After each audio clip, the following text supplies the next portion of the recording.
This is Howard Stephenson. I appreciate the opportunity to talk to you about issues involved in this election.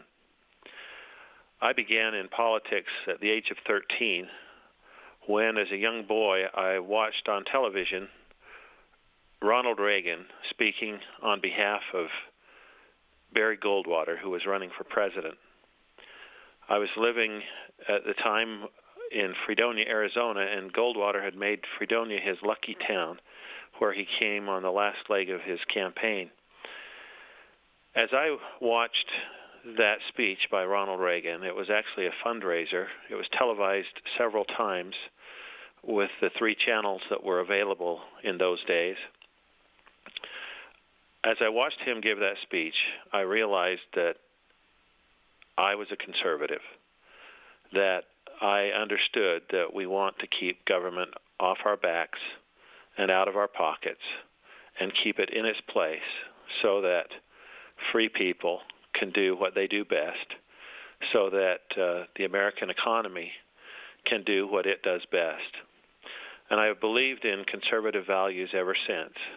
I've been active in the Republican Party my whole life since then, and especially since I was married to my sweetheart, Julie Snow, in the mid-1970s. Julie and I have 5 children and 5 grandchildren. All of our children have graduated from Alta High School, and I'm grateful for the public school system we have in this state. I'm grateful for the dedicated teachers. In fact, my mother found herself with 5 children, all under the age of 11, and a single mom at when I was 8 years old. She immediately went back to college and got her teaching certificate and taught school while she raised her family as a single mom. So I understand the issues that are concerned by public school teachers. And in fact, I have 17 school teachers and educators in my immediate or my extended family. And so our family reunions are interesting. But we all have a dedication to making sure that children receive the best education possible.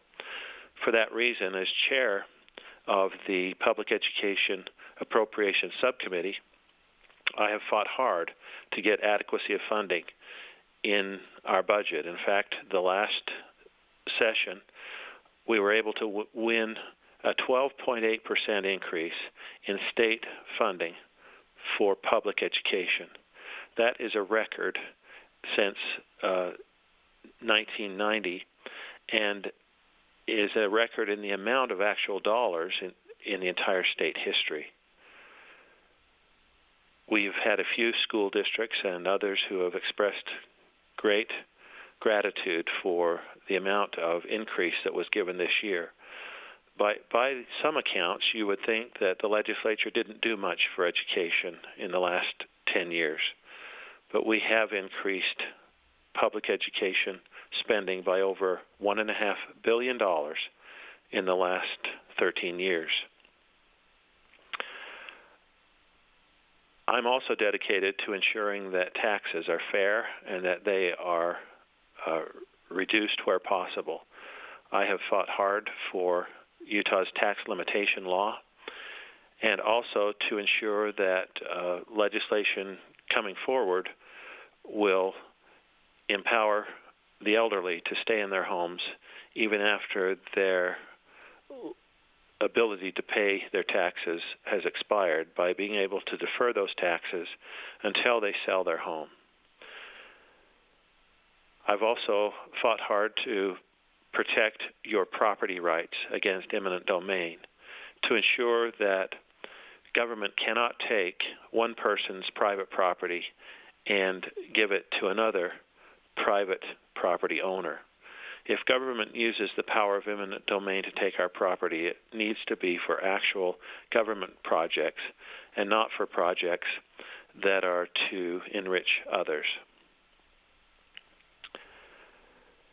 I believe in the proper role of government.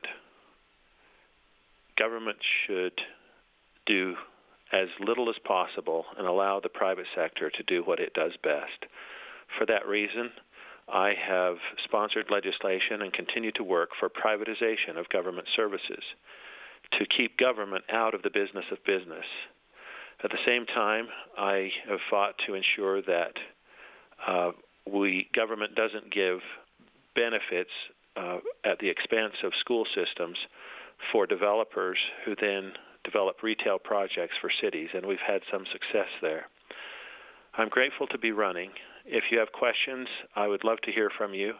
Please go to my website, which is on the screen, and if you would like to call me, please do so at 576-1022. I appreciate serving Northern Utah County and Southern Salt Lake County. Thank you.